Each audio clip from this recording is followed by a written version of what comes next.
নমস্কাৰ বন্ধু বান্ধৱীসকল, আপোনালোকক আমাৰ ইউটিউব চেনেল এছামিজ কবিতালৈ স্বাগতম জনাইছোঁ। বন্ধু বান্ধৱীসকল, আজি আমি ভাৰতৰ এগৰাকী বিশিষ্ট ব্যক্তিৰ বিষয়ে আলোচনা কৰিম, যিগৰাকী ভাৰতৰ বিখ্যাত দাৰ্শনিক, শিক্ষাবিদ আৰু ৰাজনীতিবিদৰ লগতে স্বাধীন ভাৰতৰ প্ৰথম উপৰাষ্ট্ৰপতি আছিল। তেখেতৰ জন্মদিনটোকে গোটেই ভাৰতৰ ভিতৰত শিক্ষক দিৱস হিচাপে পালন কৰা হয়। বন্ধু বান্ধৱীসকল, সেই বিশিষ্ট ব্যক্তিগৰাকী হৈছে আমাৰ সকলোৰে চিনাকি ডক্টৰ সৰ্বপল্লী ৰাধাকৃষ্ণন।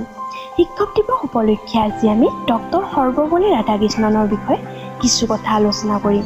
তেতিয়াহ'লে আহকচোন পলম নকৰি ভিডিঅ'টো আৰম্ভ কৰোঁ।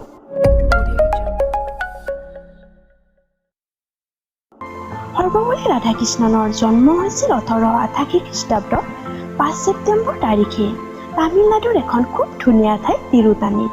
তেওঁৰ দেউতাকৰ নাম আছিল সৰ্বপল্লী বীৰস্বামী আৰু মাকৰ নাম সীতামা আছিল। ৰাধাকৃষ্ণনে 8 বছৰ বয়সলৈকে স্কুললৈ যোৱা নাছিল। তেওঁ যিখিনি শিক্ষা গ্ৰহণ কৰিছিল সকলো তেওঁ মাক দেউতাকৰ পৰাই শিকিছিল।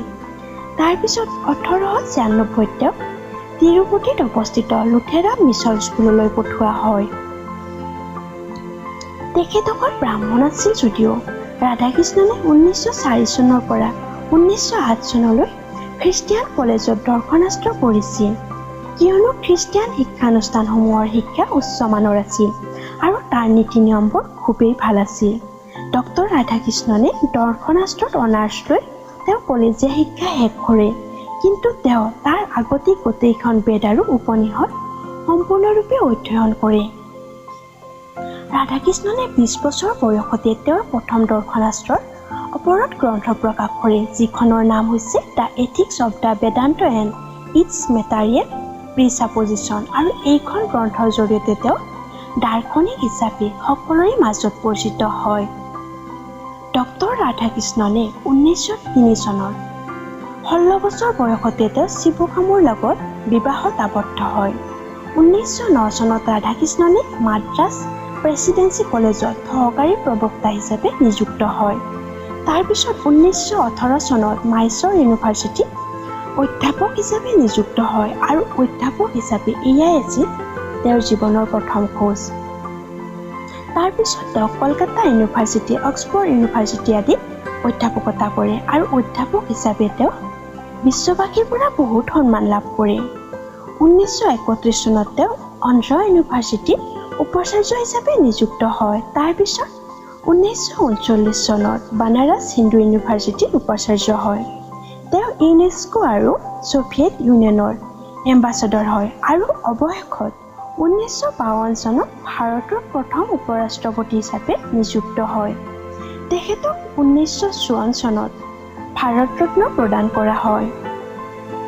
1962 চনত ৰাধাকৃষ্ণনে ভাৰতৰ ৰাষ্ট্ৰপতি হিচাপে শপত গ্ৰহণ কৰে আৰু 1967 চনত অৱসৰ লয়। 1962 চনত ৰাষ্ট্ৰপতি হোৱাৰ পিছত তেওঁৰ ছাত্ৰ ছাত্ৰীবোৰে তেওঁৰ জন্মদিনটোত ৰাধাকৃষ্ণ দিৱস হিচাপে উদযাপন কৰাৰ বাবে আগ্ৰহী হৈ উঠিছিল, কিন্তু ৰাধাকৃষ্ণনে মানা কৰিছিল আৰু তেওঁ শিক্ষক দিৱস হিচাপে পালন কৰাৰ কথা কৈছিল, আৰু তেতিয়াৰ পৰাই প্ৰত্যেক 5 ছেপ্টেম্বৰত শিক্ষক দিৱস হিচাপে উদযাপন কৰা হয়।